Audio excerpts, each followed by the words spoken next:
Y por ejemplo, agrega el que expresamente se hayan reservado por pacto especial del tiempo de su incorporación, que eso es nada más que para la provincia de Buenos Aires, con el pacto de San José de Flores. Entonces, tendríamos en primer lugar, ya claro en la cabeza, que hay facultades, atribuciones o competencias o poderes, como quieran llamarle, delegados, o sea, que corresponden a la nación. Hay atribuciones, facultades, competencias o poderes reservados por las provincias. Eso es lo que tenemos que tener en claro en primer lugar. Que ya les he dado ejemplo de poderes delegados a la nación. Veamos ahora poderes reservados. Por ejemplo, ¿cuáles serían los poderes reservados? El principal poder que se han reservado a las provincias, dictar su constitución. Cada provincia puede dictar su constitución. ¿Puede dictarla como quiera? No. No. Veamos. El artículo quinto de la Constitución es el que establece cómo puede dictar su constitución la provincia. Cada provincia dice dicta una constitución. ¿Puede dictarla como quiera? No. Debe cumplir una serie de requisitos. Yo ahora aquí les pongo la diapositiva con los requisitos que son sacados del artículo 5. Estos serían los requisitos que es obligatorio para las provincias. En primer lugar, las provincias tienen que establecer el sistema representativo republicano. Ya les he comentado eso la vez pasada. Ustedes ya saben qué significa representativo y republicano. Ya saben que gobierno representativo significa que el pueblo no gobierna directamente, sino que lo hace a través de sus representantes. El gobernador es un representante, los diputados son representantes, los senadores son representantes. Entonces, gobierno representativo. Y en segundo lugar, gobierno republicano. O sea, tres poderes divididos, ninguno dependiente del otro. O sea, independientes con la misma jerarquía y con atribuciones que corresponden a cada uno. O sea, a ver, gobierno representativo.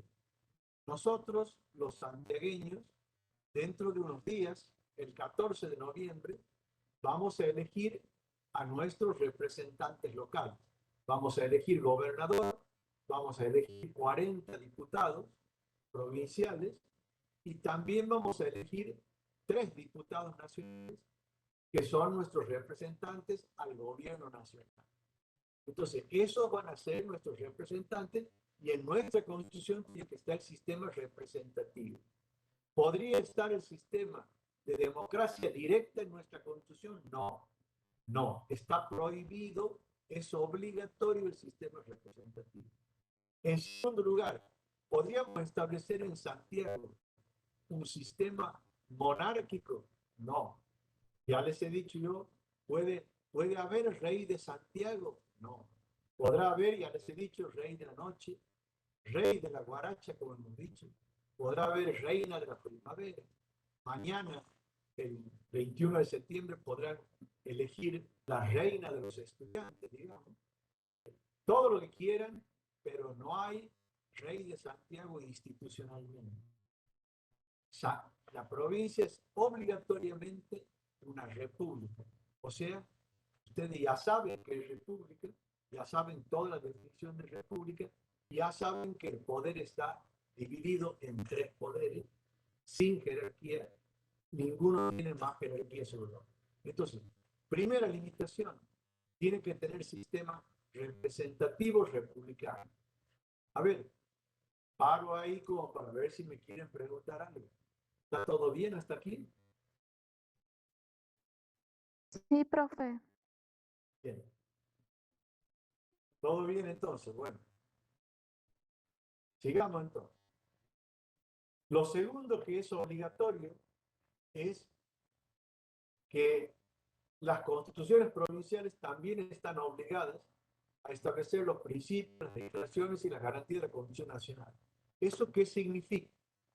que en la Constitución provincial tienen que estar establecidos también los derechos y las garantías que están establecidas en la Constitución Nacional. Ahora bien, ¿pueden las provincias establecer más derechos o más garantías? Sí, pueden. ¿Pueden establecer menos? No, no pueden. Es obligatorio. Los derechos, garantías establecidos en la Constitución Nacional son obligatorios para la Constitución Provincial. Ahora, podrían establecer más derechos y más garantías, pero no menos. Es obligatorio eso. Y después están obligadas las provincias a establecer la administración de justicia, o sea, el Poder Judicial Provincial. Están obligadas a establecer un régimen municipal autónomo, o sea, darle autonomía a los municipios, y están obligadas a sostener la educación primaria. Ahora ya es primaria y secundaria, o sea, el ciclo obligatorio es primaria y secundaria. Por eso ustedes van a ver que en la provincia hay escuelas primarias y secundarias que son gratuitas y que son atendidas, digamos, o sea, que pertenecen a la provincia de Santiago del Estero. Antes había escuelas nacionales y provinciales, ahora todas son escuelas provinciales. Todas las que ustedes ven pertenecen a la provincia, la normal, la industrial, el Colegio Nacional, que se llamaba Colegio Nacional, la Libertad y Moreno. Todas las escuelas, y después todas las demás, la Prida, la Sarmiento, todas las que uno las conocen, que son escuelas primarias y secundarias, están a cargo de la provincia y en cumplimiento del artículo 5º que las obliga a asegurar la educación primaria, que ahora podemos decir asegurar el ciclo básico de educación de las personas, que ahora es primaria y secundaria. Entonces, como dice el artículo 5º, estas son las obligaciones que le impone la nación a las constituciones provinciales. Si cumplen eso, entonces, como dice el artículo 5º, ahí vuelvo a mirar, ahí lo tienen en pantalla, el último párrafo. Bajo de estas condiciones, el gobierno federal le garante a cada provincia el goce y ejercicio de sus instituciones. O sea, si las provincias cumplen esto, el gobierno nacional le va a asegurar, eso significa que le garante, le va a asegurar que no va a ser molestada en sus instituciones, o sea, que va a poder ejercer su autonomía. Plenamente va a poder ejercer su autonomía. ¿Y qué es la autonomía? La autonomía, ahí lo tienen, ¿ve? Es la facultad que tienen las provincias de darse sus propias normas constitutivas, regirse por ello. O sea, nosotros en la provincia dictamos nuestra constitución con esas limitaciones que ya conocen, dictamos nuestras propias leyes, elegimos nuestras autoridades, con independencia del gobierno federal. Aquí el gobierno federal no tiene nada que ver cuando nosotros dictamos leyes o elegimos nuestras autoridades, reconociendo los límites que nos impone la Constitución Nacional. ¿Cuáles son esos límites? Esos límites son estos del artículo 5º, que aquí los tienen sistematizados. O sea, sistema representativo republicano, principios, declaraciones y garantías de la Constitución Nacional, administración de justicia, régimen municipal autónomo y educación primaria. Ahí tienen el primer diseño del gobierno federal, que es cómo es nuestro sistema federal y facultades delegadas y reservadas. Paro ahí por si quieren hacer alguna pregunta. Me interesa que lo tengan bien claro. ¿Está todo bien? ¿Ninguna pregunta? Profe, yo tengo una pregunta. No, profe. Adelante. ¿Qué diferencia hay con el federalismo de aquí de Argentina con el federalismo de Estados Unidos, por ejemplo? Tengo entendido que allá los estados tienen más atribuciones, más facultades que lo que tienen las provincias de aquí, ¿puede ser? Sí, es correcto. El federalismo norteamericano tiene más atribuciones, o sea, tiene un marco de autonomía mayor.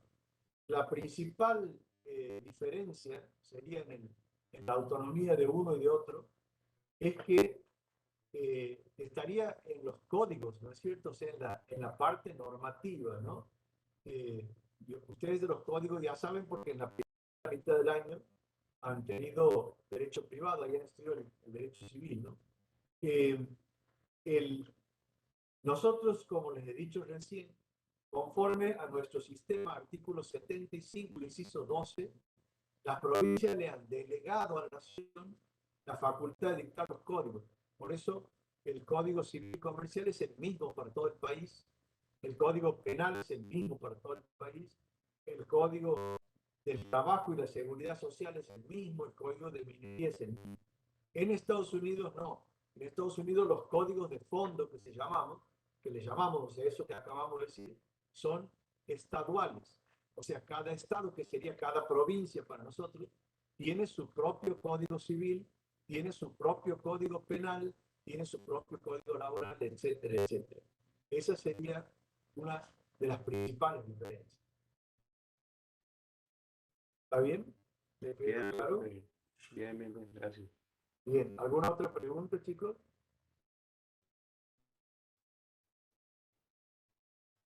Bien, seguimos entonces.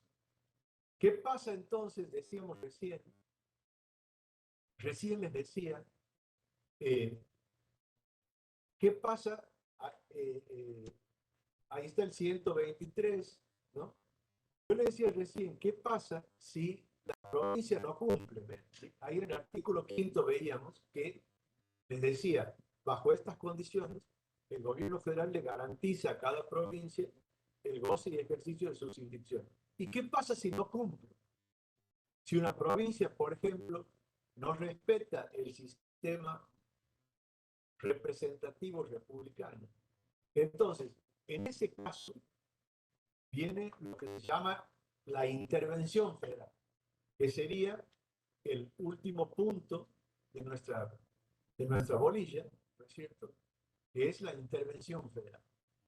La intervención federal la definimos. Yo les tengo una definición de intervención federal, que es esa que tienen en la pantalla. Me interesa que la aprendan. Es el acto mediante el cual el gobierno federal interpone su poder en el territorio de una provincia para restablecer la vigencia de la Constitución y de sus instituciones. ¿Esto qué significa, chicos? Esto significa que normalmente en el sistema federal, como les acabo de decir, los poderes, el poder nacional ejerce el marco de sus atribuciones y el poder provincial ejerce el marco de sus atribuciones.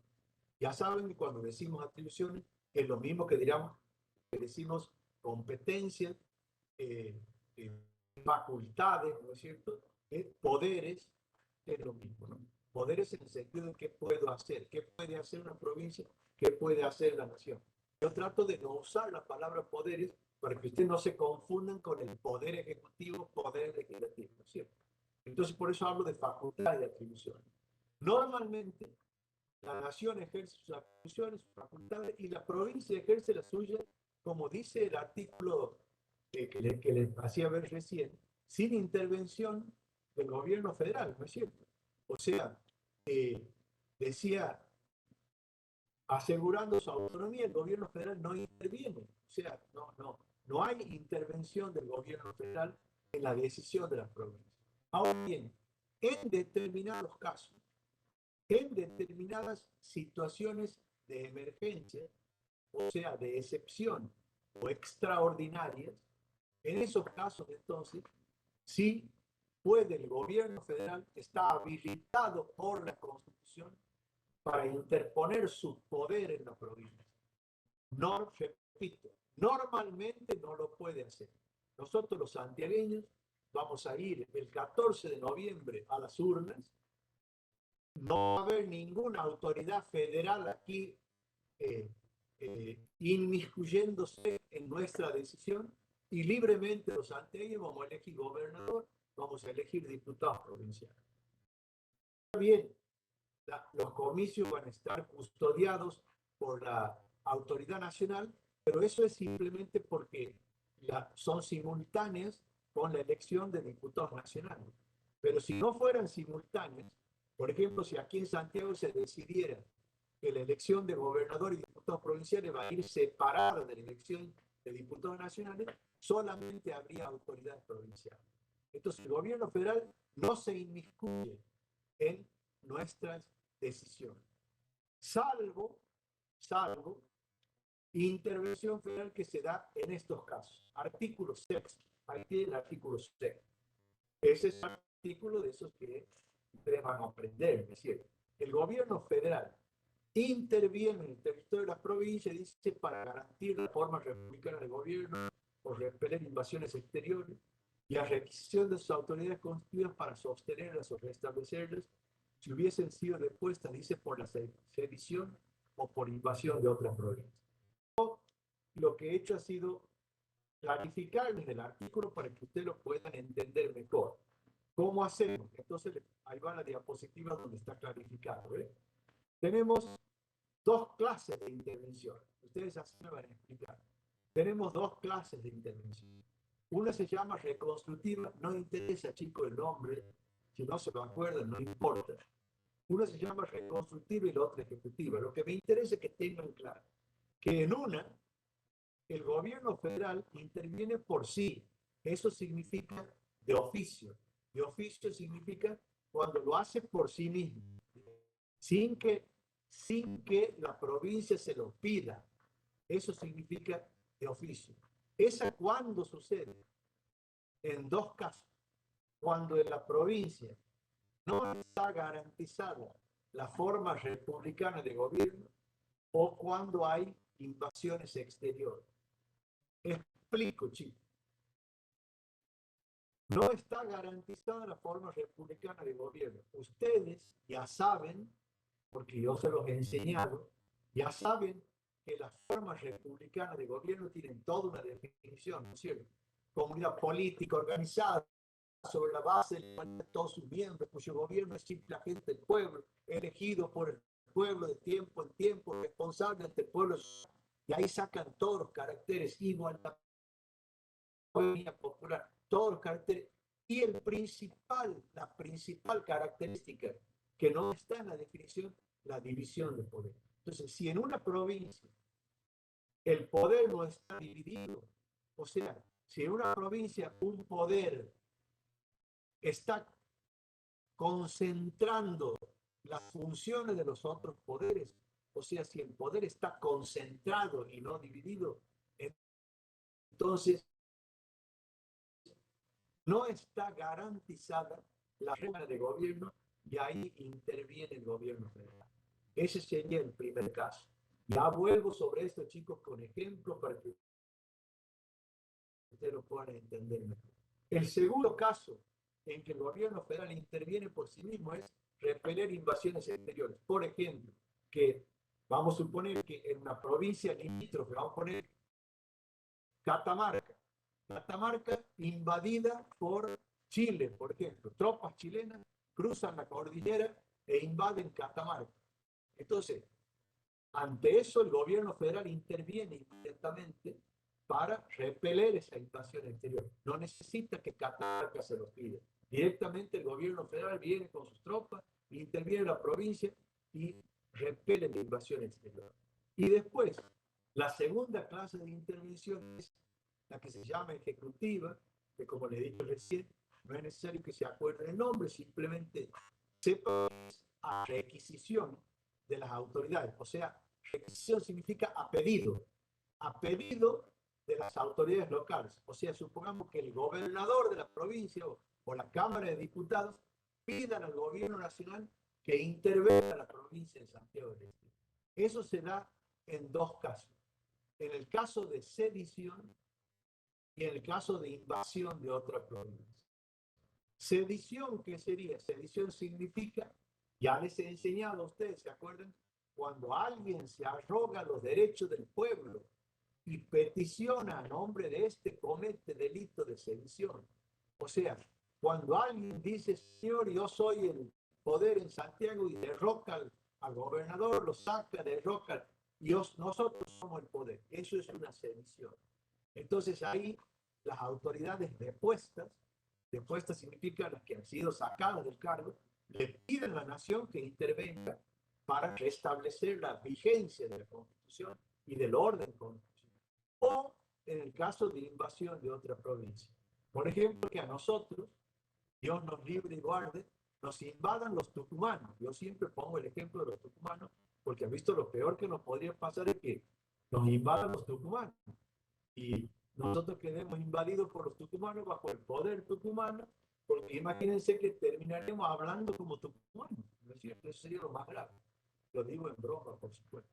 Que les decía, que nos invadan los tucumanos.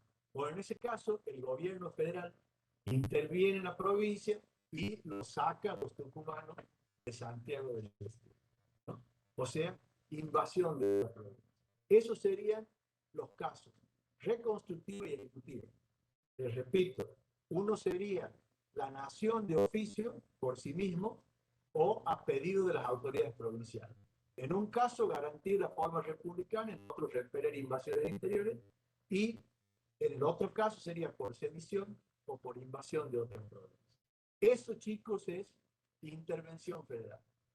Paro y escucho preguntas si la quieren hacer. Profe, Sí, adelante. la última intervención del año 93, creo, si no recuerdo mal, ¿eso fue por sedición? Bueno, sí recuerdo mal, porque la última intervención fue en el 2003, ¿no? 2004, principio del 2004. La del 93, ¿no?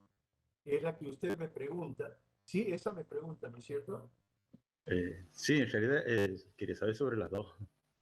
Ah, Me bueno, acordaba. bien, bien. Bueno, vamos entonces por la del 93. La del 93 sucede, digamos, que aquí en Santiago llevaban 3 meses sin cobrar los empleos públicos, se habían atrasado los sueldos. La provincia estaba en una situación de problema económico grave.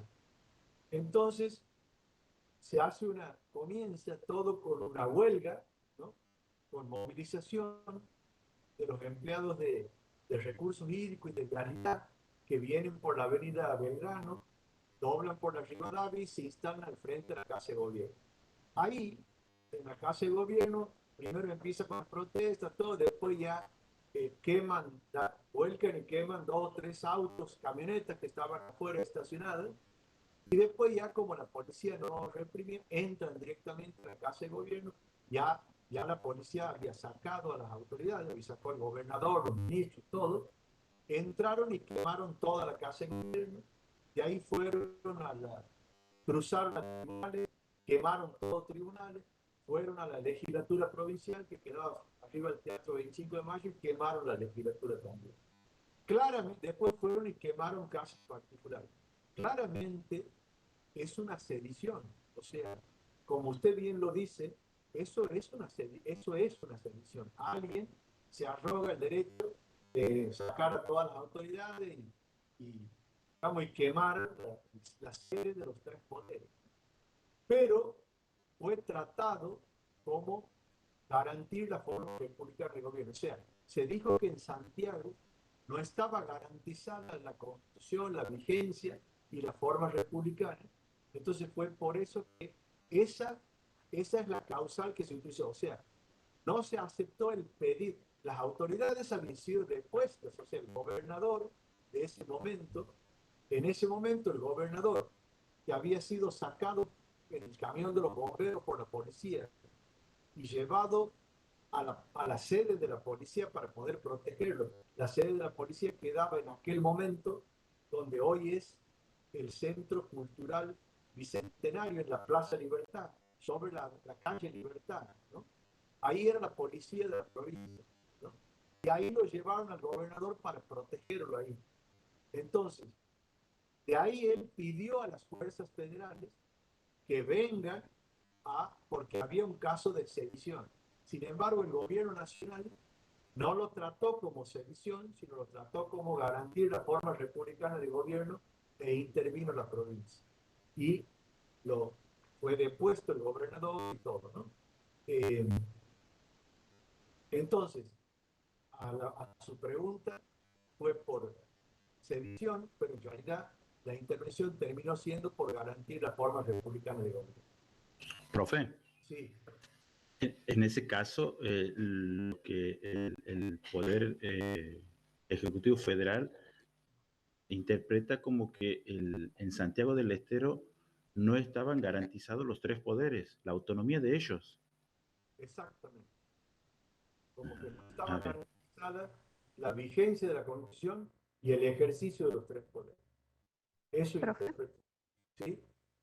¿y hay un tiempo límite para que dure una intervención o cómo sería?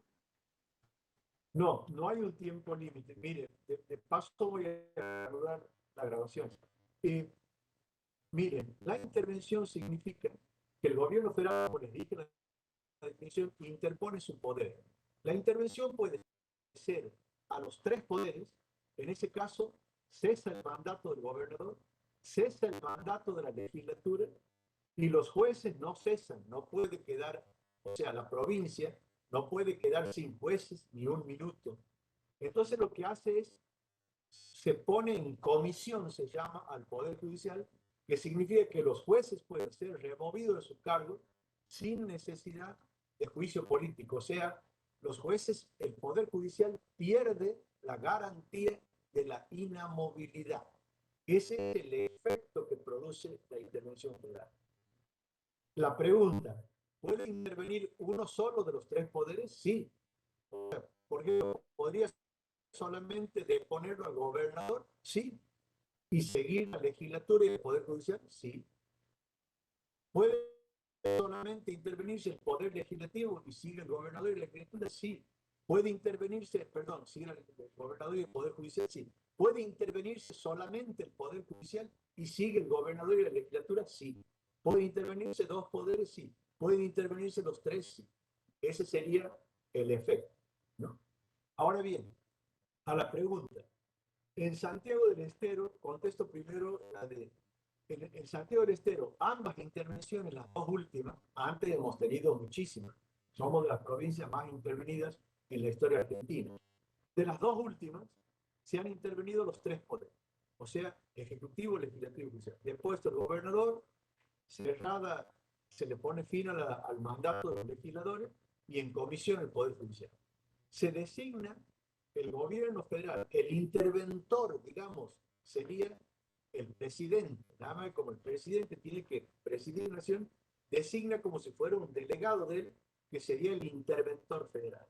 El interventor federal, el interventor federal asume el poder ejecutivo y el poder legislativo. O sea, él también puede dictar leyes.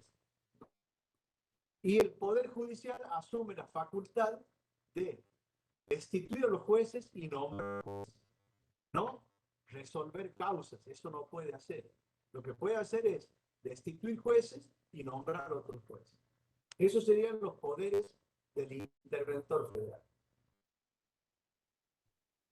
A la pregunta de la señorita, ¿cuánto hay un término?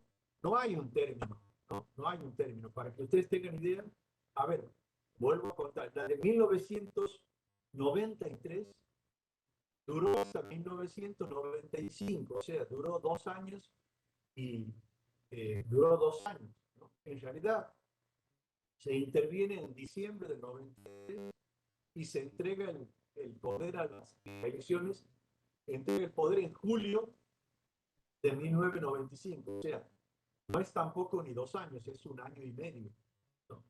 Y después, en la intervención del 2003, que asume por el de enero, febrero o marzo, no recuerdo bien, del 2004, y se entrega el poder en marzo del 2005. O sea, dura 1 año nada más. 1 año. Entonces, a ver, no hay plazo, pero para que tengamos claro, el plazo debe ser el mínimo necesario para restablecer la vigencia de las autoridades. O sea, vamos a suponer el mínimo necesario para garantir que vuelva a funcionar la forma republicana. El mínimo necesario para repeler la invasión exterior. O sea, si ya se lo ha sacado, entonces se llama elecciones. En el caso de la sedición, lo que se necesite para reponer a las autoridades, o sea, debe ser el mínimo, porque es lo que le llamamos nosotros técnicamente un instituto de excepción. ¿Qué quiere decir eso? Es la normalidad es que la provincia funcione con sus autoridades, como estamos funcionando ahora. La excepción es que sea intervenir la provincia. Entonces, por eso digo, a la pregunta suya concretamente, no hay plazo, pero el plazo debería ser el mínimo necesario para restablecer la normalidad, o sea, para que la provincia pueda volver a gozar de sus instituciones. El interventor federal en 1993 se llamaba Juan Schiaretti, que sería el actual gobernador de Córdoba. Él fue el interventor federal. El interventor federal en 2004 fue Lanusse, digamos que en este momento es un abogado que ejerce su profesión. A ver, aparece a cada rato, por ejemplo, ha sido defensor, ha tenido casos mediáticos, por ejemplo, ha sido defensor de, ¿se acuerdan ese crimen del portero Mangieri, que la mata a una chiquita, hija de un matrimonio de doble apellido? Bueno, él representaba a los padres de la chiquita que muere, ¿no? A Mangieri la viola y la mata. No me acuerdo el apellido, a lo mejor tal vez alguno de ustedes se acuerden. Él fue el abogado de ella. Y actualmente, por ejemplo, lo defiende a Macri en las causas penales. Por eso por ahí lo van a ver en la televisión, hablando del tema, entrevistado del tema. Él fue el interventor de la provincia en el 2004. En realidad, el interventor sería el presidente de ese momento, que era Néstor Kirchner. Él era el presidente de la nación, y él lo nombra como su delegado a Pablo Lanusse, se llama. Él es el que fue interventor en la provincia. ¿Me quieren preguntar algo, chicos? ¿Está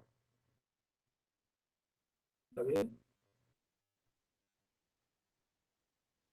¿Están todos dormidos? ¿Qué pasa? ¿Está bien? ¿Todo bien? Bueno. No, profe, se entiende todo. Bueno. Sí, profe, sí. No, la segunda intervención fue, por el crimen de las chicas de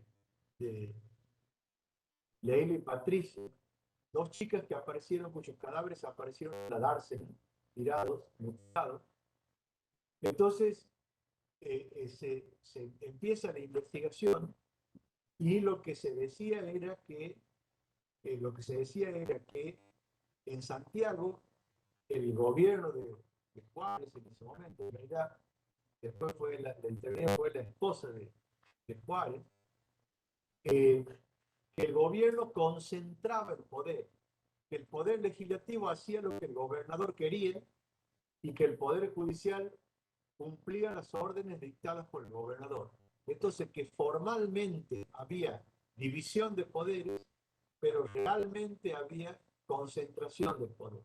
Entonces, que el crimen no se investigaba debidamente, los crímenes no se investigaban debidamente porque había una presión del Poder Ejecutivo para que no se investiguen, ¿no? Y que la legislatura, cuando le planteaban juicio político, tampoco hacía nada porque respondía totalmente a las órdenes del gobernador.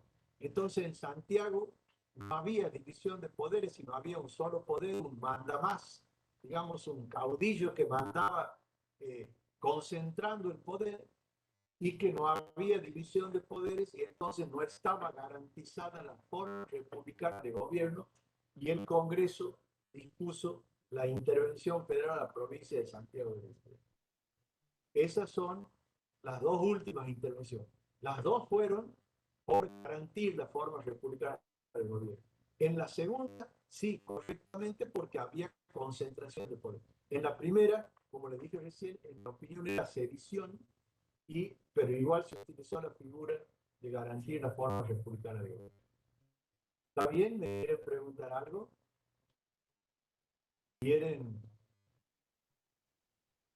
Profe, si en la intervención del 93 Sí, Usted dice que era por sedición, pero el gobierno federal como garantiza la forma republicana. Quiere decir que de esa forma no se le han juzgado a las personas de esa manifestación. sí se la ha juzgado. Y se las ha juzgado, digamos, por el delito de daños. También se ha denunciado sedición, pero no, nunca fueron condenadas por sedición.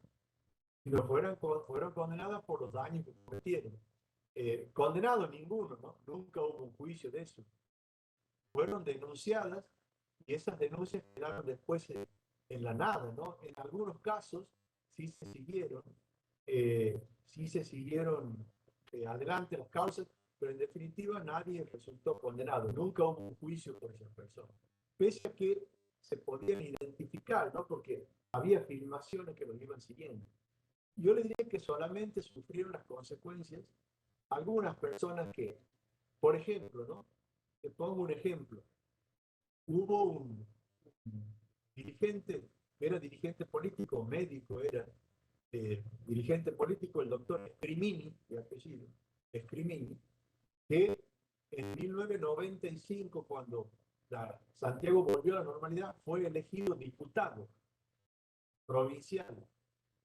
Cuando fue a asumir como diputado provincial, la Cámara no lo dejó asumir porque diciendo que tenía una denuncia penal por haber sido uno de los cabecillas de la quema de las instituciones. Dice, como una persona que ha venido y ha quemado la legislatura ahora va a ser, o sea, le plantearon eso, ¿no? Y la Cámara no lo dejó asumir, no lo dejó asumir, justamente fundado en esas causas penales. O sea, eso fueron las consecuencias respecto de esas personas. ¿Está bien? Bien, profe, gracias. Eh, ¿Todo bien? Bueno, yo, este, cuando las clases son presenciales, bueno, a veces se cuentan más detalles de la intervención, pero bueno, no va a faltar ocasión para que conversemos. Yo he sido, eh, yo también fui electo diputado en 1995 y participé del debate ese que no lo dejaba ingresar en Rimini, ¿no? Manifestándome absolutamente en contra de eso. No había condena penal contra Rimini, sino solamente había una denuncia, con lo cual al no estar condenado no podía ser tratado como condenado. Y fue tratado como condenado y le prohibieron el ingreso a la legislatura, lo cual me opuse tenazmente con argumentos constitucionales, pero perdí la votación. Así que yo aquí les transmito a mis alumnos que desde el punto de vista constitucional, esa exclusión fue, en mi opinión, Profe, inconstitucional. Fue con la fuerza. Sí, ¿la intervención la declara el Congreso? claro, la intervención la declara el Congreso, es una facultad del Congreso, tiene número de ley, y si el Congreso está en receso, puede declararle el presidente, en los casos así de apuro, ¿no? Puede declararle el presidente, pero con la obligación de convocar inmediatamente al Congreso. Pero es una facultad fundamentalmente del Congreso. ¿Está Profe, bien? ¿cómo está el diputado? No ha podido asumir nunca. No pudo asumir.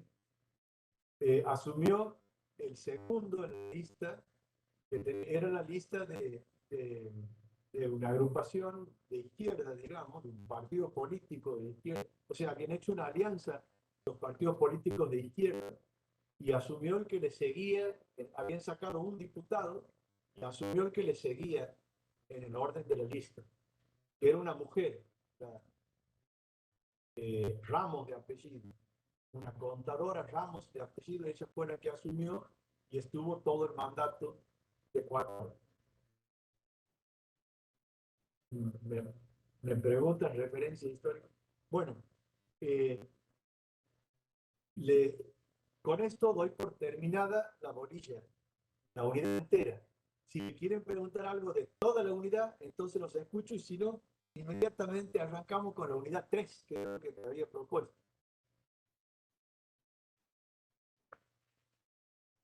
Así avanzamos. Bien. ¿Ninguna pregunta? Bueno, entonces ahora, No, chicos, profe. mientras cambio la, la diapositiva, ¿no? A ver, vamos a dejar de compartir.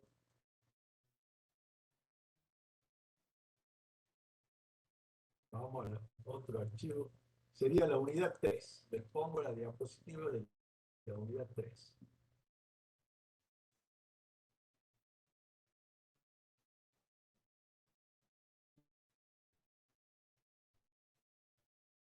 Ahí está, chicos, en pantalla. Avísenme si la tienen bien. A la unidad 3. Esta unidad, chicos, ya está subida. Ya está subida en el aula virtual. Ya la tienen ustedes. Tienen también los apuntes, chicos, de la unidad 3. Entonces, bueno, me gustaría que me digan si se ve bien. Sí, profe, se Sí, ve bien. profe, sí. Ustedes saben que la tienen también en el aula, ¿no es cierto? Saben que la tienen en el aula. Eso también tienen claro que está en el aula. Sí, Ya la, profe. bien. Y la tienen, o sea, ustedes la podrían haber bajado, ¿no es cierto? La pueden tener ahora delante, la pueden tener, pueden estar trabajando con, si es que la han impreso, no sé. Pero está bien, la tienen, ¿no es cierto? Está claro. Estamos todos felices y contentos, sí. Bueno, empezamos entonces. Bueno. Empezamos entonces. Entramos en la bolilla de los derechos, chicos, ¿no? Va una primera aclaración, ¿no? Yo no les voy a dar todos los derechos. Aquí tenemos, yo primero les voy a enseñar declaraciones, que son derechos, que son garantías. Después vamos a abordar algunos derechos. En ese sentido, yo tengo elegidos algunos que me parecen a mí importantes, ¿no? Pero después pretendo que sea una clase tipo menú a la carta, ¿no? Para decirlo jocosamente, ¿no? O sea, ustedes, si a alguien le interesa, si a ustedes les interesa que le hable de algún derecho en particular, yo les hablo de lo que ustedes quieren. Pero no podemos dar todos los derechos. Ustedes van a ver, por ejemplo, que están los apuntes. En los apuntes tienen como 30 páginas, están tratados todos los derechos que están enumerados. Ahí están tratados, de manera que ustedes estudian de ahí, ahí están desarrollados todos los derechos. Yo solamente les doy algunos, pero bueno, les puedo preguntar de todo porque están en los apuntes míos que yo les he subido para que ustedes los tengan, ¿no? Obviamente, si podemos, con seguridad que vamos a poder, haremos algunas clases finales para que ustedes me hagan consultas, esas cosas. Entonces, las consultas, las dudas que haya, me las van preguntando. Sí vamos a tratar la igualdad ante ley, vamos a tratar el poder de policía y la garantía, que serían los ejes penales. ¿De acuerdo? ¿Está todo bien? ¿Me entienden? ¿Me quieren preguntar algo? Si no, arrancamos, ¿no? No, profe, si se entiende todo. Bien, vamos entonces. Nosotros tenemos entonces que tenemos declaraciones, derechos y garantías. ¿Qué son las declaraciones? ¿No? Ahí está en la pantalla, ¿no es cierto? Las declaraciones son, decimos, son los grandes lineamientos que los constituyentes establecieron para perfilar el tipo de nación que constituye, ¿no es cierto? O sea, las declaraciones serían, bueno, ¿qué tipo de país vamos a perfilar? Dicen los constituyentes. Bueno, queremos un país federal, no unitario. Entonces, eso, el artículo primero es una declaración. La nación argentina adopta para su gobierno la forma representativa, republicana y federal. Entonces, hemos dicho, ¿queremos un país de democracia directa? No, representativa. ¿Queremos un país monárquico? No, republicano. ¿Queremos un país aristocrático? No, republicano. ¿Queremos un país oligárquico? No, republicano. ¿Queremos un país unitario? No, federal. Entonces, eso es una declaración. ¿Qué tipo de país prefiere? Después yo pongo también el culto en el artículo segundo y ya voy a volver, probablemente si decidimos hablar del derecho a la libertad de culto, si decidimos hablar de ese derecho, si no, está todo bien desarrollado en mi apunte. El país, dice, la nación argentina sostiene el culto católico. O sea, lo que hacía la Constitución era una declaración que implica un reconocimiento de que la mayoría del pueblo argentino profesa el culto católico, pero no de que el Estado sea confesional, no. Nosotros no somos como Irán, que es un país confesional, o sea, es un país que tiene una religión determinada. No, en Argentina hay libertad de culto, cualquiera puede ejercer libremente su culto, pero la Constitución le da una preeminencia al culto católico, le da una preeminencia porque reconoce que es el culto de la mayoría del pueblo argentino. Entonces, es otra declaración. Entonces, declaraciones dan la definición, lineamientos y dan los ejemplos. Por ejemplo, la forma de gobierno, por ejemplo, el culto. En segundo lugar, vamos a los derechos. Yo ahí les doy una definición de derecho que en realidad es un concepto. Los derechos, decimos, son atributos o facultades que la Constitución reconoce u otorga a los habitantes. ¿Por qué digo eso? Algunos derechos son atributos. Por ejemplo, el derecho a la vida es un atributo, no es una facultad. O sea, no es que uno ejerce ese derecho si quiere y si no quiere no lo ejerce. No. La vida es un atributo. Ese derecho es inherente a la persona. Entonces uno no lo ejerce, simplemente vive con ese atributo. Ahora, hay otros derechos que son facultades. Por ejemplo, chicos, el derecho al sufragio. Es una facultad. Uno va y vota si quiere y si no quiere, no vota. Bueno, pero el voto es obligatorio. Sí, es obligatorio. Y si no cumplo, me aplican una sanción. Pero eso no deja de ser facultad. O sea, lo ejerzo si quiero y si no quiero, no lo ejerzo. El derecho al sufragio, por ejemplo. Los derechos del consumidor, por decir. ¿Ha visto? El consumidor tiene derecho a las relaciones de consumo, a que el derecho de información. O sea, usted dígame cuáles son las cualidades de este producto. Bueno, le han informado mal las cualidades. Creía que si se ponía ese producto iba a ser, iba a tener, ¿ha visto? El shampoo, le aparece, ¿ha visto? El pelo, venga, queda el pelo como a la de la propaganda. No, bueno, no le ha quedado como a la de la propaganda. Bueno, ejerce el derecho de protestar y requerir o no. ¿Sí? Etcétera, etcétera. Esos serían atributos o facultades. Y después, que la Constitución reconoce o otorga. Eso que reconoce o otorga es porque yo les divido los derechos. Hay derechos naturales que son inherentes a las personas, que existen con la persona aún con anterioridad a la existencia del Estado. Son derechos que forman parte de la naturaleza humana, de la dignidad humana. Y hay otros que no, que son que otorgados por el Estado. Ahí les pongo los ejemplos que tienen en la pantalla. El derecho a la vida, al honor, a la intimidad, a la igualdad, son derechos naturales.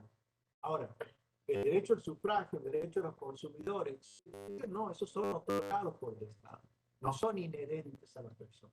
Por eso lo divido entre derechos naturales y derechos, y derechos que son los demás derechos, que son derechos. Por eso, a uno la Constitución los reconoce, derecho a la vida, a la libertad, etcétera, y a otros los otorga, digamos. O sea, cuando tendrán los habitantes derecho al consumidor, entonces los está otorgando. Tendrán derecho al sufragio, ahí los está otorgando. Entonces, esto sería derecho. Y por último, garantías, no sé si está la diapositiva, no. Por último, garantías, les adelanto un concepto de garantía, no, les adelanto, ¿por qué? Porque ya vamos a estudiar en la bolilla ahí tienen, miren, ahí tienen el programa. Ahí vamos a estudiar en la bolilla, ¿ves? Garantías constitucionales, concepto, clasificación. O sea, dentro de un rato vamos a estudiar, después de los derechos, vamos a estudiar también la garantía. Entonces, les adelanto nada más que son garantías, así les adelanto, ni siquiera memoricen nada, solamente para no deberles, ¿ha visto?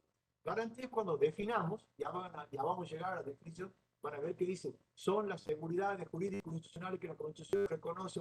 Eso déjelo al costado. ¿Qué son las garantías? Son medios que da la Constitución para asegurar la vigencia de los derechos. Entonces, por ejemplo, cuando estudiamos el habeas corpus, que es una garantía muy conocida, van a ver ustedes que es un medio, el habeas corpus, que da la Constitución a las personas para salvaguardar, para hacer efectiva la vigencia del derecho a la libertad física. Y ahí vamos a estudiar que uno intentó el habeas corpus juez cuando ha sido detenido sin orden escrita, emanada de autoridad competente. Ya vamos a ver eso dentro de un rato.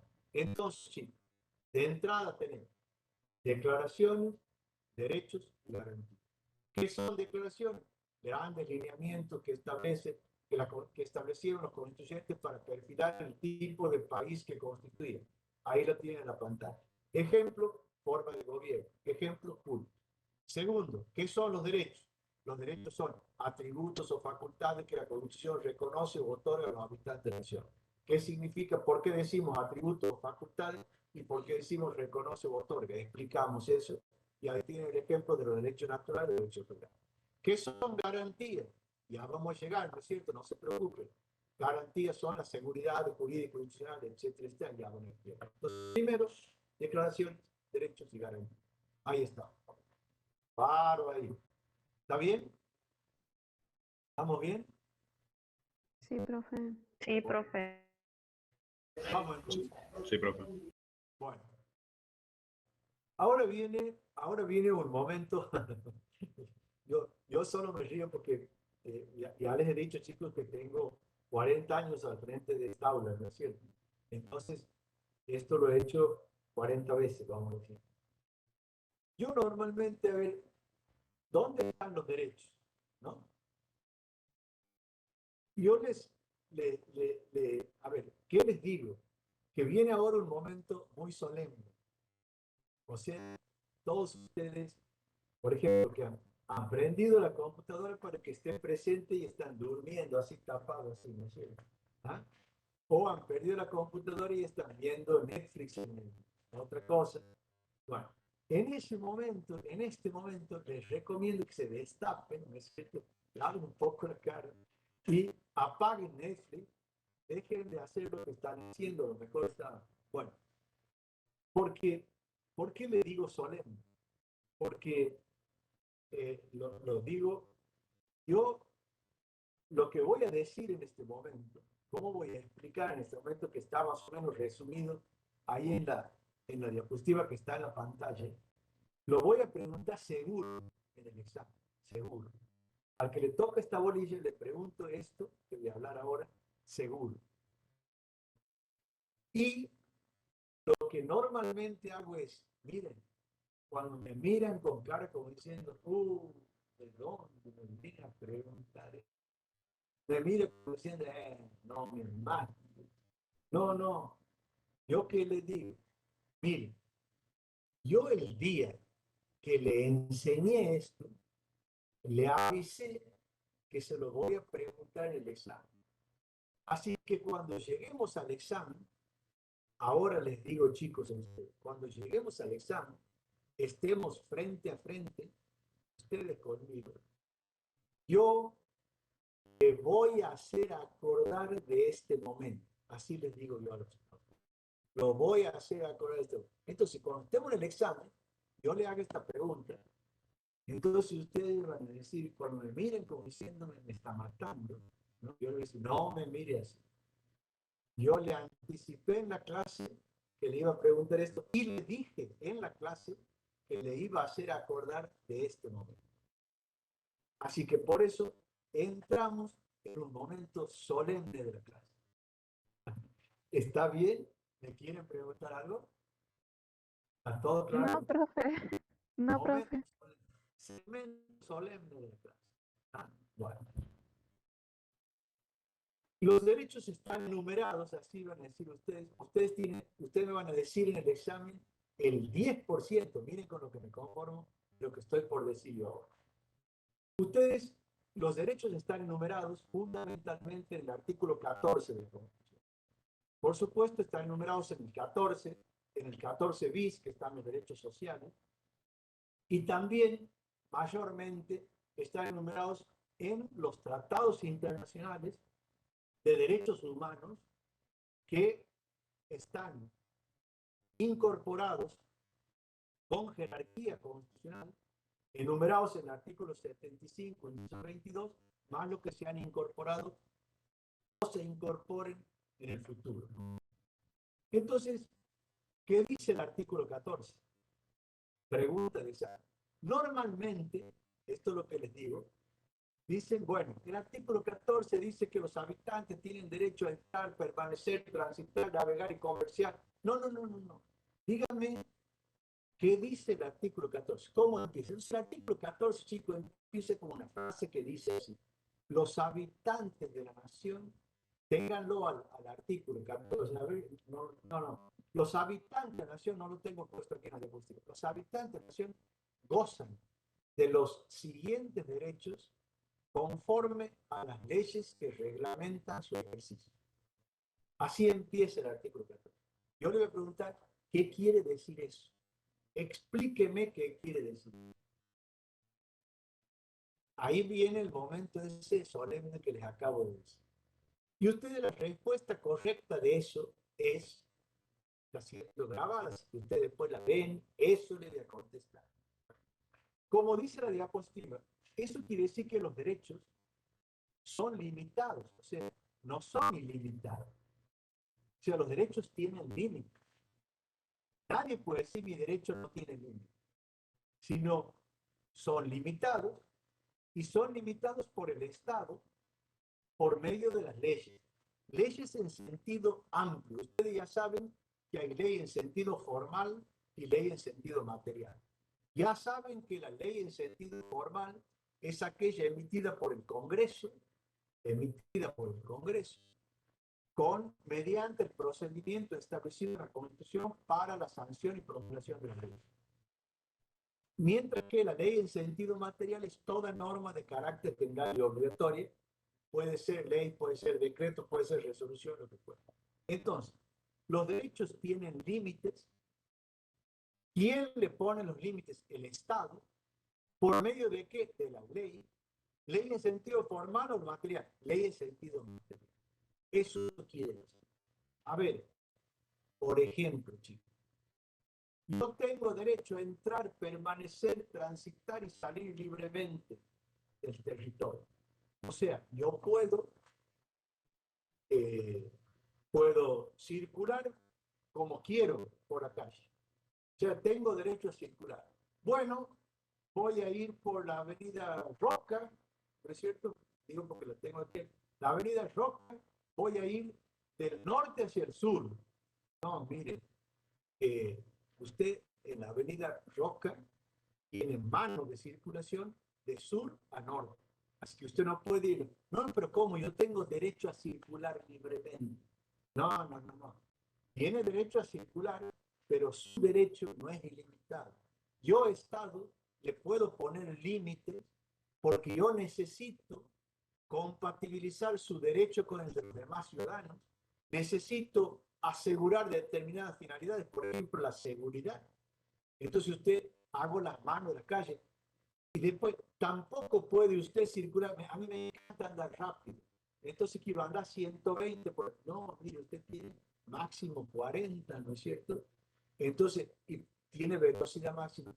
O sea, tiene límites porque es necesario compatibilizar su derecho con el derecho de las demás personas y porque el Estado tiene que cumplir finalidades.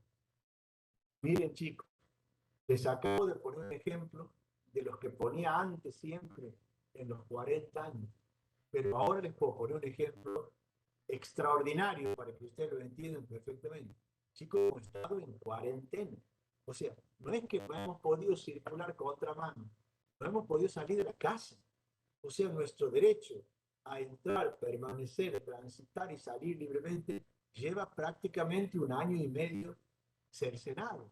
En el primer tiempo no podíamos salir en todo el día, no se podía circular en todo el día, o sea, quedó dentro de la casa sin circular. Ahora, digamos, a partir de este fin de semana, hasta las 3 de la mañana, antes hasta las 2, antes hasta las 12, antes hasta las 10, ¿no? O sea, hemos tenido la circulación, nuestro derecho a circular, absolutamente limitado. ¿Y por qué ha sucedido eso? ¿Limitado por quién? Por el Estado. ¿Por ley formal? No, era un decreto nacional y después hay decretos provinciales. El gobernador emitía decretos. O sea, eso era el Estado. Y además uno salía a la calle y el Estado, personificado en los policías, decía, usted no puede circular. Y si usted circula por el venga, preso, le secuestra el auto. Entonces, los derechos no son ilimitados. Tienen límites y el límite lo pone el Estado. ¿A través de qué? De las leyes, de las leyes. ¿Ley formal o ley material? Ley material. Primera cosa, paro ahí, a ver si solemnemente se entendió. ¿Alguna pregunta, chicos? ¿Algo que quieran decir? A ver, escucho.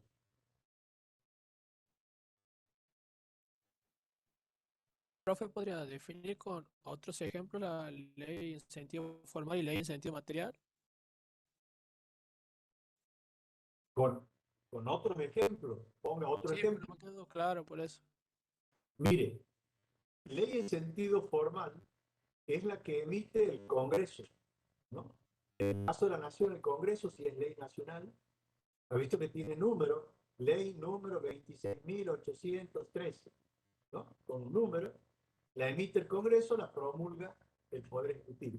Si fuera ley provincial, la emite la legislatura y la promulga el gobernador, también tiene un número. Santiago va por el número, creo que ya estamos por el número 8.000 de leyes. Y después, si es municipal, la emite el Consejo Deliberante. No se llama ley, se llama ordenanza. La emite el Consejo Deliberante, que sería el Poder Legislativo Municipal, y la promulga el intendente.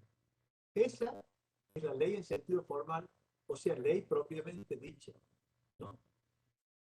Creo, chicos, creo, a ver, corríganme.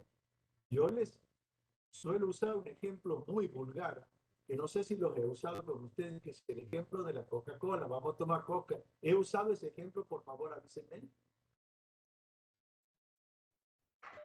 No, profe. No, todavía no. Todavía no. Bueno, yo, a ver, yo para ejemplificar, uso un ejemplo muy vulgar, digamos, pero que a veces sirve, ¿no? Ya que me pregunte y no le queda claro al alumno la distinción. Termino la distinción y después pongo el ejemplo. Esa sería ley en sentido formal. Tiene número, ha emanado del Poder Legislativo, promulgado, todo como manda la Constitución. Y después, cuando dice ley en sentido material, significa toda norma de carácter general y obligatorio, aunque no emane del Poder Legislativo. Por ejemplo, puede ser un decreto, una resolución, un bando policial. Por ejemplo, ¿no? eh, la, la, por ejemplo, la circulación, el horario de circulación en la provincia, ¿no? Lo emite el gobernador por medio de un decreto. ¿Ese decreto es ley en sentido formal? No, no es ley en sentido formal. No es establecido por la legislatura, ¿no? Es establecido por decreto. Y sin embargo, sería ley en sentido material. ¿Por qué? Porque es una norma, o sea, una regla de conducta, debe quedarse a partir de las 12 de la noche, regla de conducta, norma, ¿no? General, aplicable a todos los santiagueños. Entonces, es una norma de carácter general y es obligatorio, si no la cumple va preso. Y no es ley en sentido formal, sino ley en sentido material. No la ha emitido la legislatura, sino el gobernador por decreto. ¿Me entiende el alumno que me ha preguntado la diferencia? Sí, profe, para mí quedó claro. Yo suelo poner, chicos, no se rían, el ejemplo es vulgar, pero a mí me sirve para después irle diciendo a ustedes, ¿no? Yo pongo un ejemplo así, repito, muy vulgar. Están ustedes, ahora, bueno, ahora está cada uno en la casa, pero supongamos si estuvieran en la facultad, en el aula, ¿no? Termina la clase y se juntan unos cuantos y dicen, che, vamos a tomar una coca, ¿no? Vamos a tomar una coca, dice, ahí en el bar de la facultad. Entonces se van, 5 o 6 alumnos se sientan, uno pide Fanta, el otro pide Paso de los Toros, el otro pide seco tradicional, el otro pide, yo, no sé cuál habrá, cuál les gustará, ¿no? Pretty, no, Pretty no, Seven Up, por ejemplo, ¿no? Y uno pide Coca-Cola, propiamente dicho. Yo ahí le hago la comparación. Han dicho, vamos a tomar una coca, y cada uno ha tomado una gaseosa diferente. ¿Por qué? ¿Cuál es el ejemplo? Uno le dice coca a la gaseosa, le dice coca. Lo mismo que nosotros le decimos ley a toda norma de carácter general y obligatorio. Le decimos ley. Ahora, hay una ley propiamente dicha que es la formal, igual que hay una Coca-Cola propiamente dicha. Uno dice, voy a tomar una coca y toma Fanta, pero dice coca en el sentido de gaseosa. Entonces, Dios, para que uno ponga en la cabeza, ley formal sería Coca-Cola, ¿no es cierto? Ley material, o sea, toda norma de carácter, serían las demás gaseosas. Y uno dice coca, pero no es coca. ¿De acuerdo? Ejemplo vulgar, pero sirve para la cabeza de ustedes. Ah, ahora entiendo la distinción. Sirve para, no sirve para ponerlo en el examen, ¿no es cierto? Porque es vulgar, pero sirve para que uno lo entienda. ¿Está bien? Lo han entendido así, entonces ya saben. Ley formal, usted ponga en la cabeza Coca-Cola, propiamente dicha. A ver, ley en sentido material, toda norma de carácter y Fanta, seco tradicional, etcétera, etcétera. ¿Está bien? Bueno, sirven por ahí los dos. Bien. ¿Alguna pregunta, chicos? ¿Alguna aclaración? Todo bien. Reanudamos. Entonces, ahora yo les he dicho, los derechos de las personas tienen límites puestos por el Estado. Ahora la Constitución lo mira al Estado y le dice, mire, señor Estado, artículo 28, ahí lo tienen en la pantalla. Usted puede limitar los derechos de las personas, o sea, puede reglamentar los derechos de las personas, pero no puede alterar los derechos. Repito, puede limitar los derechos, pero no los puede alterar. Entonces, su límite tiene que tener a su vez un límite, porque si pasa de ese, ya es una alteración y no una reglamentación. Entonces, ustedes ven que puede limitar, o sea, reglamentar, pero no puede alterar. Y la pregunta que nos hacemos es, ¿cómo hacemos para distinguir si un derecho está reglamentado, o sea, si está limitado o si está alterado? ¿Cómo hacemos para distinguir eso? Bueno, para distinguir eso, ahí está en la pantalla, aplicamos el principio de razonabilidad. Y ustedes lo van a meter en la cabeza porque es un principio que campea, digamos, en todo el derecho constitucional. O sea, es un principio que se aplica, más bien que campea, usen la palabra aplica, que es más que ustedes, digamos, que aplica para todo el derecho constitucional. Y eso sirve para determinar lo que está bien o lo que está mal según las circunstancias de cada caso. ¿Qué es el principio de razonabilidad? Ahí tienen en la pantalla. Lo axiológicamente válido según las circunstancias del caso. Cuando vean la palabra axiológico, como no se la van a acordar, porque es palabra difícil eso, y yo pienso en eso, ustedes no me voy a acordar, como no se van a acordar, tomemos la palabra axiología, parte de la filosofía que estudia los valores. En vez de decir axiológico, digan lo que está bien o lo que está mal según las circunstancias de cada caso. Vamos a poner un ejemplo. Digamos. Pongamos un ejemplo que nos explique el principio de razonabilidad. Por favor, si cuando pongo el ejemplo ya lo he puesto para explicar otra cosa, avísenmelo y entonces lo ahorramos tiempo. Por ejemplo, yo creo que me han preguntado, por ejemplo, pongamos ejemplo de la vestimenta, ¿no? En la provincia de Santiago del Estero, en la ciudad de Santiago del Estero, vamos a poner la ciudad, está prohibido circular, digamos, de traje de baño. ¿Hemos puesto este ejemplo ya o no? Sí, profe. Sí, profe. Sí, profe, sí. Entonces, ahorramos el ejemplo. Yo les he enseñado que el traje de baño en Santiago no y en Mar del Plata sí. Y hemos estudiado lo que está bien o lo que está mal según las circunstancias. Allá está bien y aquí está mal. Entonces, allá sería una alteración del derecho. Aquí sería una reglamentación del derecho. Ahí nos permite distinguir qué puede hacer el Estado.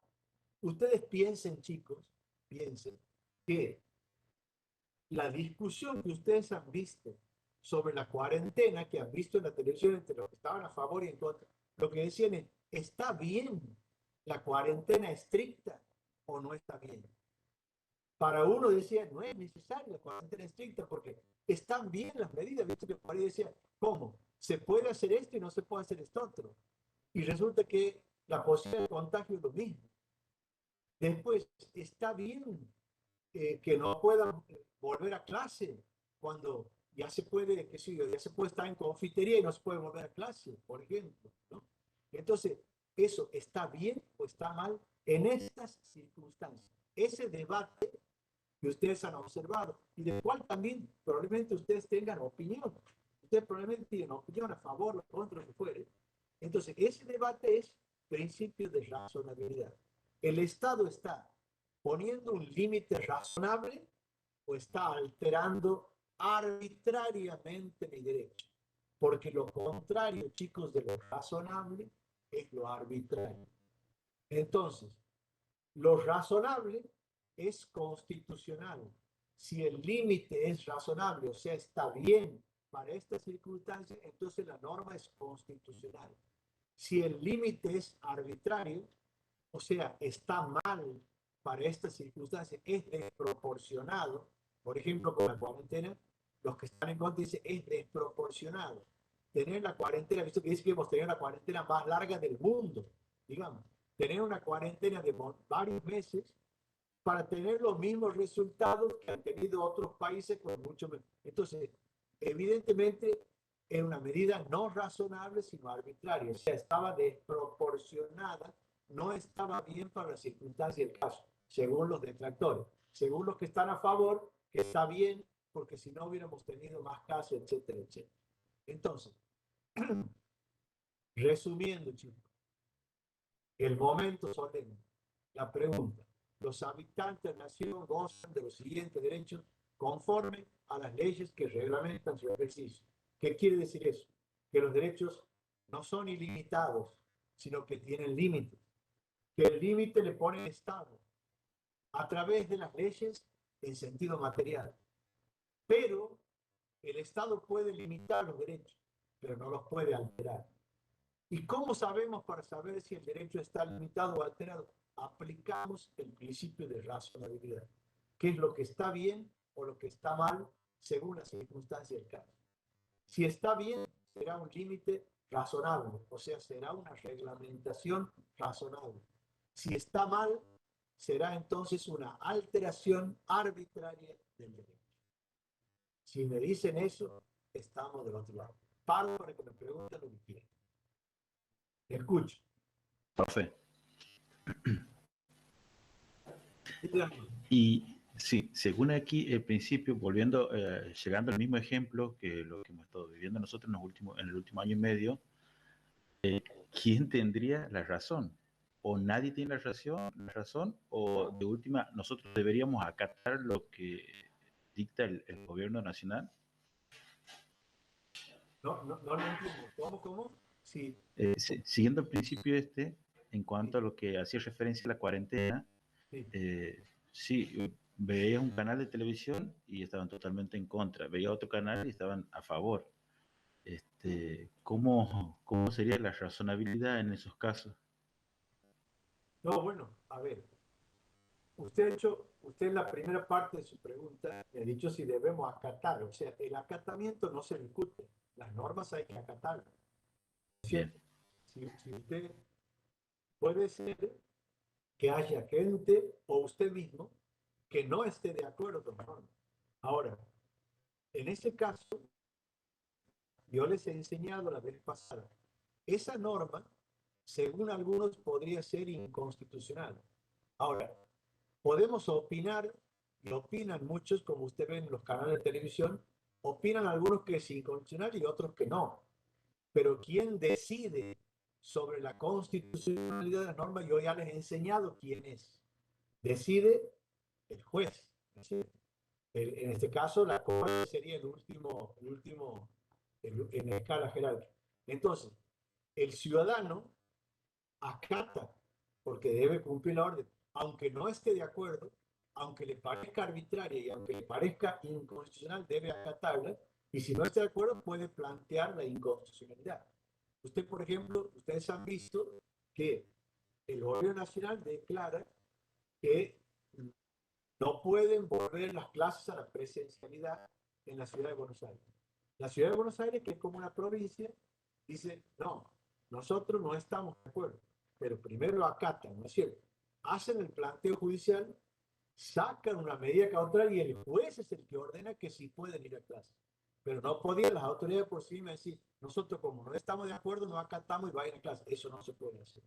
Si esa era su pregunta.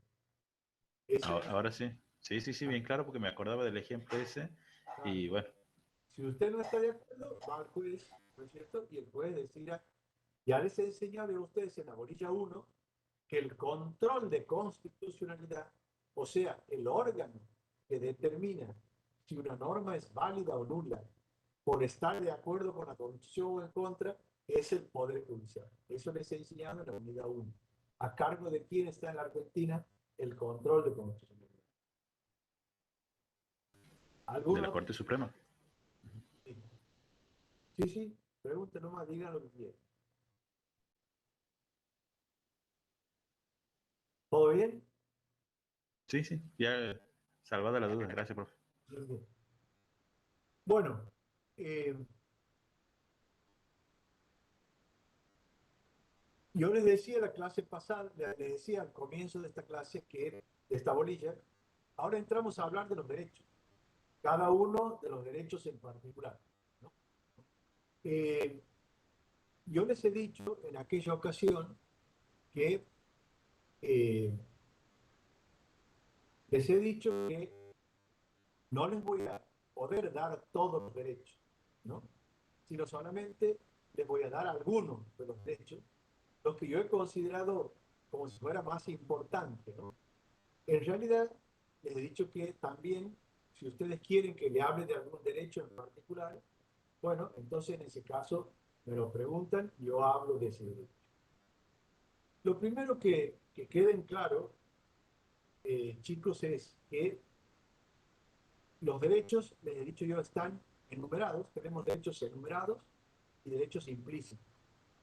Los derechos están enumerados en el artículo 14, 14 bis, después hay otros derechos enumerados, y también en los tratados internacionales de derechos humanos, que están enumerados en el artículo 75, inciso 22, y todos los que se incorporen en el futuro por ese milenio.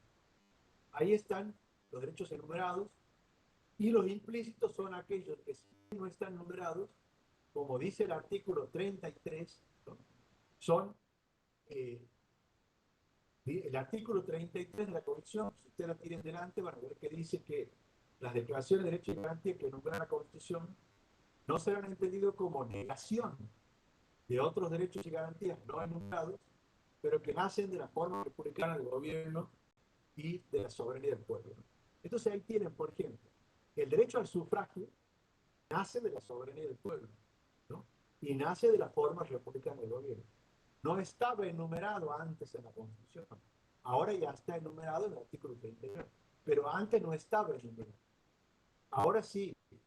Entonces, igual no era entendido como que no había derecho al sufragio. Sí había derecho al sufragio, pero no estaba enumerado. Bueno, lo mismo ha pasado, perdón, termino de aclarar. Esa enumeración debe quedar bien claro, eso le pongo yo bien claramente en los apuntes. Esta enumeración no es taxativa, sino que es enunciativa. Por eso hay otros derechos no enumerados, pero que igual existen. Entonces, a ver, ¿qué quiere decir enunciativa y taxativa? Una enumeración es taxativa cuando agota todos los elementos que la integran, mientras que es enunciativa cuando enumera solo algunos. Por ejemplo, chicos, yo si estuviéramos presentes les pondría un ejemplo de, supónganse, ustedes están sentados en un escritorio, tienen la computadora para tener clases. En el escritorio de ustedes, a ver, enumere todo lo que tiene arriba del escritorio. Y entonces usted puede decir, bueno, tengo la computadora, tengo los apuntes aquí impresos, tengo el teléfono, que no me falta nunca al lado, y tengo un vaso de agua. No hay nada más sobre la mesa. Entonces usted ha hecho una enumeración taxativa. Son esos elementos que he enumerado y no hay nada más sobre la mesa. O sobre la mesa hay más cosas, hay lapicera, hay, hay auriculares, hay otras cosas más. Y entonces ustedes la enumeración está la computadora, está el teléfono, está un vaso de agua y otras cosas, etc. Bueno, ese es enunciativo. Taxativa es cuando agota todo y enunciativa es cuando menciona algunos, digamos. Bueno, la enumeración de los derechos dentro de la Constitución es meramente enunciativa porque hay otros derechos, como dice el artículo 33, que aunque no estén enumerados, no significa que no existan, sino que nacen de la soberanía del pueblo y de la forma republicana de la ley. Entonces, ahí tenemos entonces claro en la cabeza derechos enumerados e implícitos, digamos. O sea, explícitos o implícitos, enumerados y no enumerados. Paro. ¿Alguna pregunta, chicos? ¿Estamos claros ahí? Vamos entrando bien en los derechos. Bien. Bueno, avancemos entonces. Empezamos. Yo empiezo por el derecho que me parece básico, el principal de todo, que es el derecho a la vida. El derecho a la vida, si yo les dijera, a ver chicos, busquen en la Constitución, ¿dónde está el derecho a la vida? No lo van a encontrar. O sea, no hay ningún artículo de la Constitución, no está en el 14, no está en el 14 bis, no está en ninguno de los derechos enumerados, no está el derecho a la vida. Entonces, el derecho a la vida es uno de los derechos que no estuvo enumerado y que siempre fue considerado como un derecho implícito, o sea, de los no enumerados, que probablemente no fue establecido en la enumeración porque se consideraba una obviedad. O sea, el derecho a la vida es obvio, digamos, entonces es básico.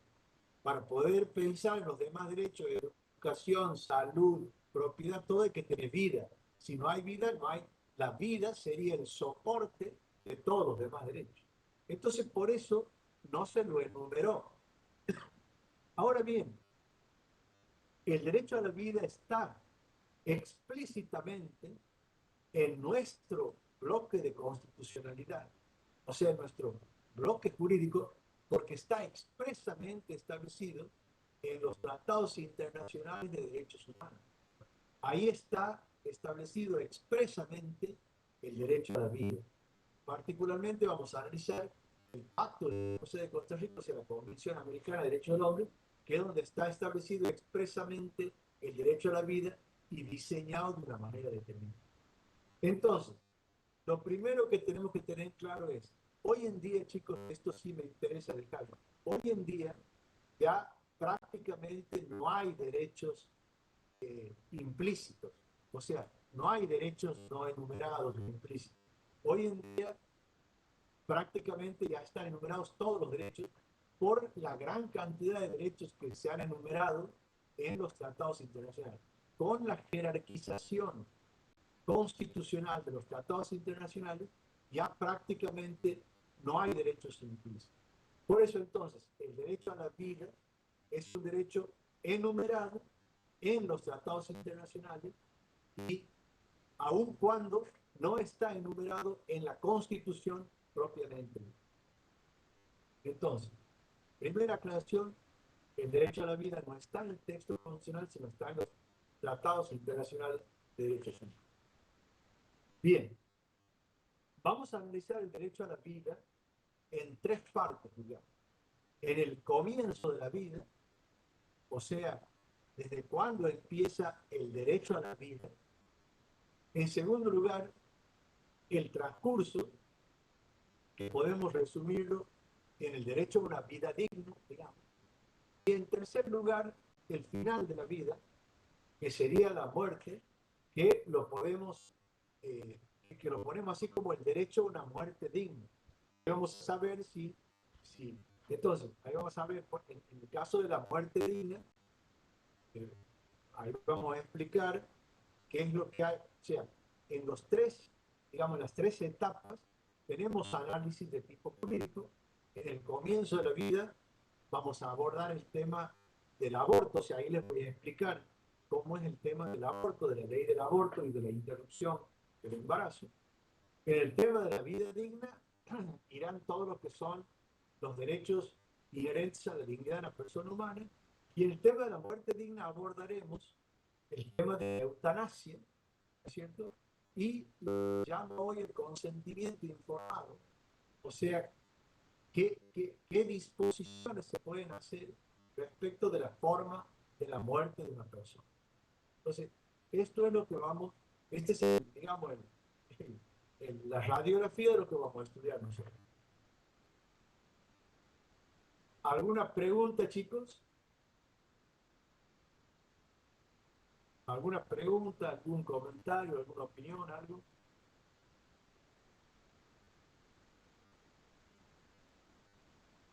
¿No? ¿Está todo bien? Todo bien, profe.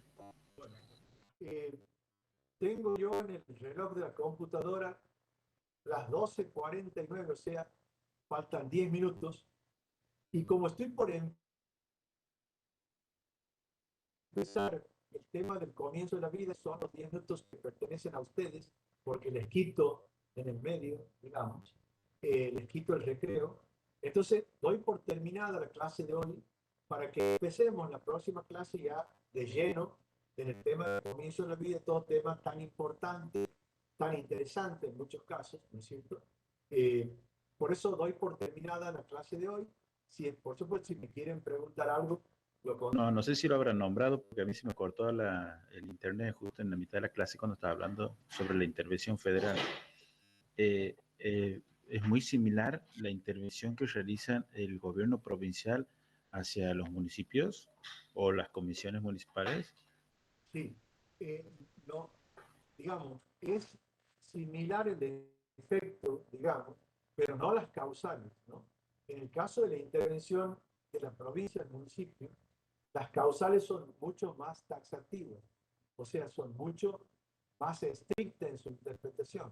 Tiene que estar comprometida, o sea, está prevista para el caso de acefalía, ¿cierto? O sea, en el caso de que haya una crisis institucional que impide saber quién está a cargo del municipio. Solo en el caso de la acefalía. No es tan amplio como las 4 causales que le da la intervención federal de la nación. Ya voy a volver sobre esto más específicamente, pero le adelanto para no deber. Cuando hablemos de allá del público provincial y municipal, le cuento cómo es y cómo es el procedimiento. Entre tanto, para no deberle la respuesta, le adelanto. Es similar el efecto, pero no las causales. Es mucho más limitado. Solamente abarcada en la acefalía. ¿Le queda claro? Sí, sí, porque justo me recordaba que no me acuerdo, en una de las elecciones previas, en una de las comisiones municipales había habido un empate en candidatos y ahí la provincia interviene esa comisión por un periodo, no me acuerdo, ya no me acuerdo más, pero pero sí me llamó la atención esa vez eso. Por eso, usted ve que con el empate hay problema de acefalía, no sabe quién tiene que asumir. Entonces no puede dejarla en acefalía. Acefalía significa sin cabeza, o sea, sin conducción. Ahí tiene que intervenir, porque no hay quien pueda asumir el mando, en ese caso, de la comisión municipal. Claro, bien, gracias, profe. Bueno, chicos, si no hay más preguntas, ha sido un placer, como siempre, y nos vemos en la próxima clase. Por supuesto, trataremos un tema tan importante como este. Hasta la próxima clase, y que,